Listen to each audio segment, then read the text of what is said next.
to be explained. There's a scene when Jared and Jensen are discussing how they're gonna take care of me and the golem, basically. Not take care of it, it's like get rid of it. Yes. And I come in, I'm trying to be all tough, and I'm like, you know, that's my goal. Like, if anyone's gonna deal with him, it's gonna be me, you know? And I'm supposed to like be intimidating to Jensen, which is difficult to say the least. But anyway, we're in like this like heated moment, you know, we've got this exchange, I'm looking at Jensen, right? And above Jensen's shoulder comes Jared. And we're doing my coverage, which means the camera's pointed at me right now, right? And so they don't really have to keep a straight face, I do. So Jared, you know, rises from behind Jensen, and he's holding a piece of paper with a drawing on it that looks like, it looks like this. And he's making obscene gestures. I won't do them because I feel like it'll turn into a GIF or something. I don't need that GIF going. And of course I just crack up and I can't stop. I burst out laughing. And this was, I think, on like already the 4th or 5th take, and you know, I'm just a guest star on this show. They don't have time for me to be like dilly-dallying. The crew, of course, they're used to it, so they get it. But it was, it was hilarious, and I think it ended up on the gag reel. Did it end up on the gag reel? I don't think what Jared was doing ended up on there, but I think my coverage of it ended up on the gag reel for season 8. So that was it. And afterwards, Phil was like, "Oh, that means they like you." I was like, "Oh, okay." Funny way of showing it. Okay. So that. Yeah, Jensen and Jared say if they don't prank you, they don't like you. Yeah, I got lucky. I got lucky. Thank you. Thank you so much. Yeah. Hi. Oh, over here. Hello. Yeah, I guess I'm it. I love your photography. Thank you. When you posted on Instagram, I was wondering if you had any plans to publish or do it professionally. Well, first of all, thank you so much for saying that. I really appreciate it. I love photography. Around that time when social media became kind of more important to me, and I realized all the things I could get out of it, personally, professionally, all those things. It helped me discover new hobbies that I enjoy, like photography. You know, once I got on Instagram, I felt kind of a desire to start thinking a little bit more about the images I was posting. And then I got my first real camera, and then I was just kind of off to the races, and I started taking lots of pictures, and it became a big part of my life, right? Just taking pictures. I got the new iPhone just to take pictures with it. Here, I'm gonna take a picture of you guys real quick. Actually, let's do it. I'm still answering your question, but I want to do a little video first. Here. All right. Ready for this? Here we go.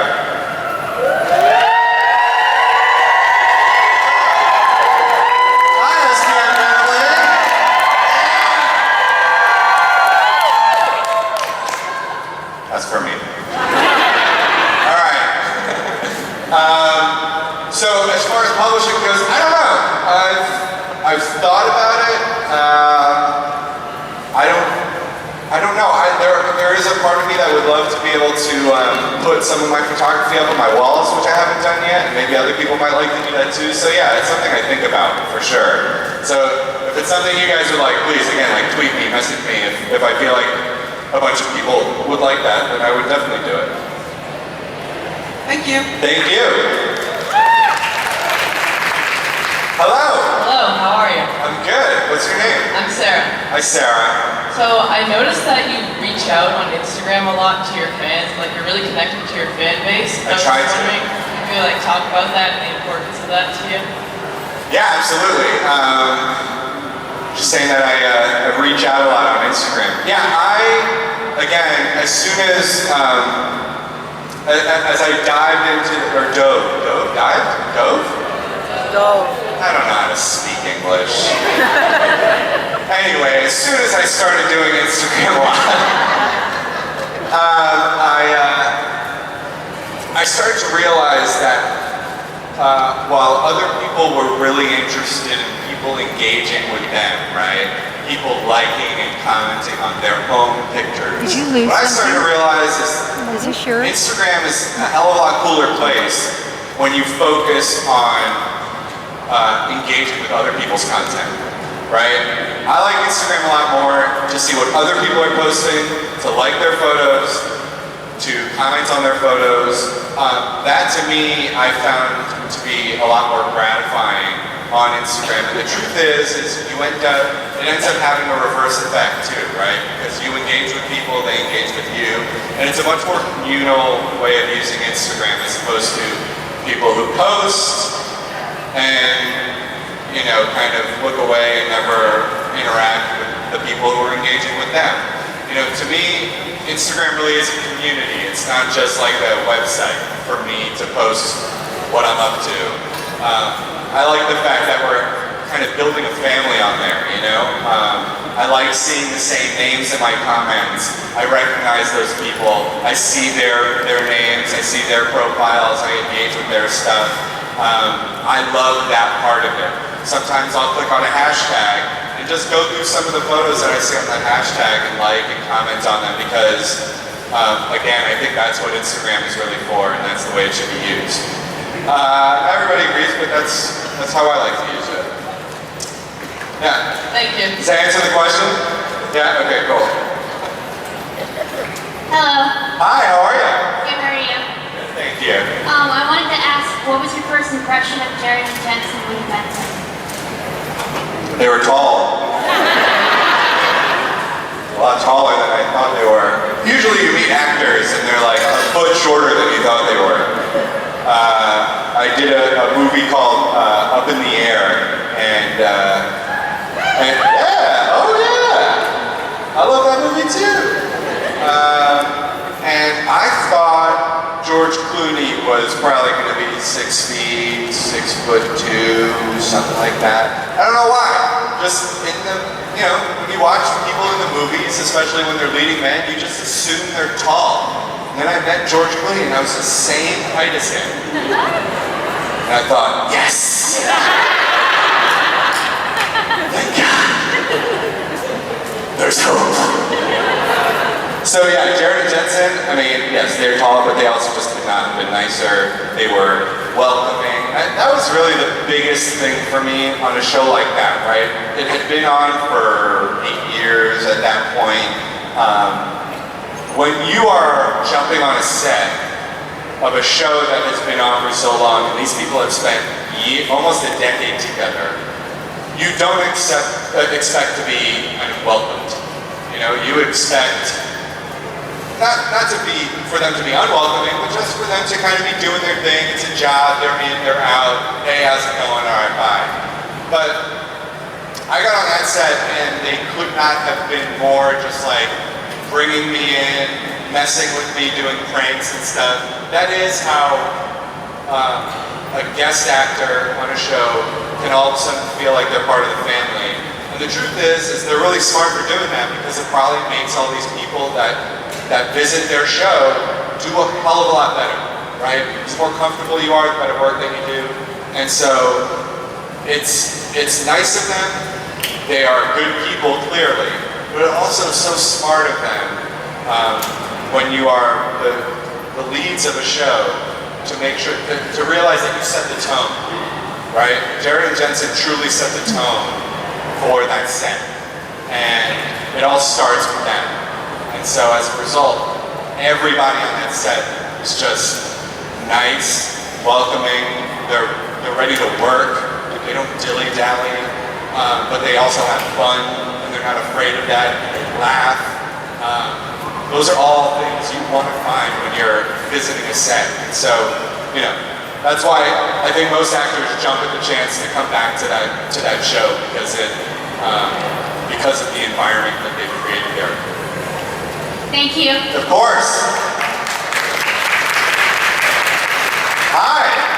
I'm back. Hello. Sorry, I just have one more question. Please. By the time you appeared in the first episode, Yeah. the character played by Hal Linden had already died. Yes. Okay, but while you were both in the same episode, was there any interaction between the two of you off stage? So here's a funny story. I'm gonna tell you a funny story. When I was 13 years old, okay, I had started acting when I was 8 or 9. I was 13 years old. I did a couple productions of a play called The Gathering.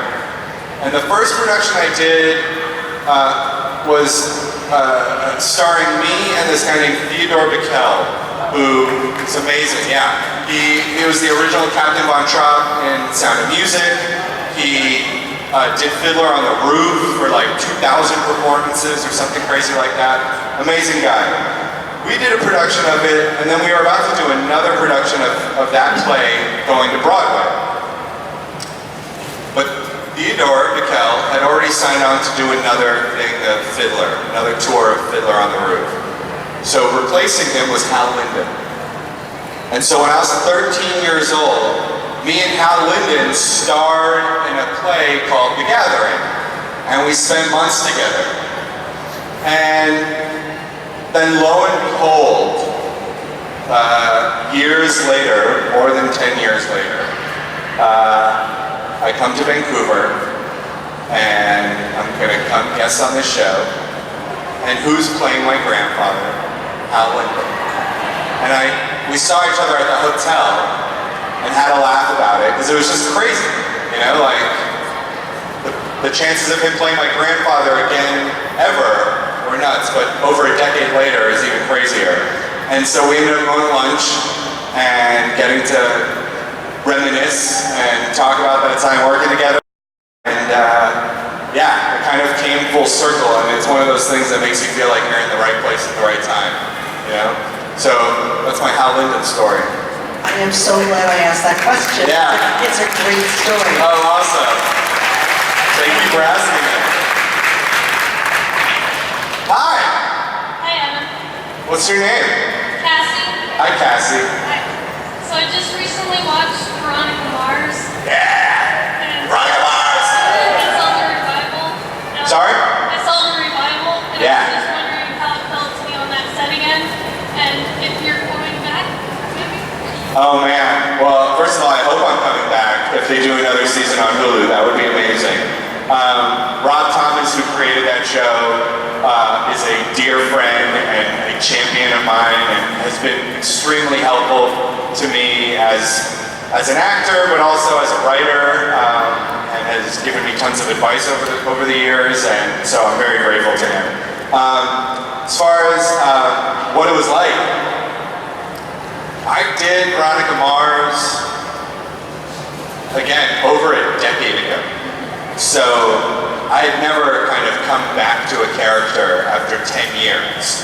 That was like a very bizarre experience. But it was cool. It was like almost like we never left, you know? I got the set, I saw Rico, we gave each other a big Rico Polantoni plays Veronica Mars' father. And then Kristen Bell jumped on my back and gave me a big hug. I mean, it was like we had never left. And except I was just hairier. A lot more hair on my face than when I did the show originally. But yeah, no, it was fun. And honestly, I don't know if you guys saw it, but they didn't need to bring me back at all. That was just like out of the kindness of Rob's heart, because he really wanted to include familiar faces from people that were beloved on the show, and it was wonderful. It was just such a cool experience getting to go back and hang out with those guys again. I like seeing you back. Oh, thank you so much, Cassie. I appreciate it. All right. How are we doing?